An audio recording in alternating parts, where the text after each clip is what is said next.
So what is a will, and why do I need a will? There's a lot of misinformation out there about wills and what a will does and does not do. Many people think, well, if I have a will, then that will avoid probate. That is not true. The will is simply the instructions for probate. So why do I even need a will? Basically, the two main reasons to have a will. One is it directs where assets that are in your name will go after your lifetime.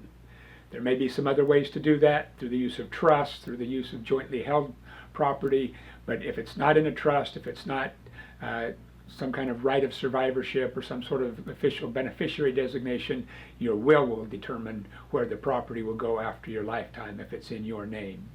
Another important purpose of a will is to name the person who will be the guardian of any dependent that you have, or at least give the court your recommendation, which the court will follow most of the time. The court will always do what it believes is in the best interest of that minor or otherwise protected person, but 99% of the time that's what you think would be in that person's best interest, and the will is a place for that to be designated.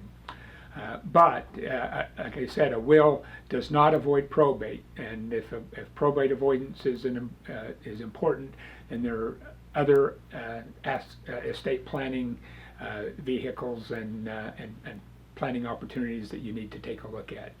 But even with those, a will is important, especially with minor children or dependents, to let the court know who you want to be able to take care of them, and to dispose of any property that is in your name individually at the time of your passing.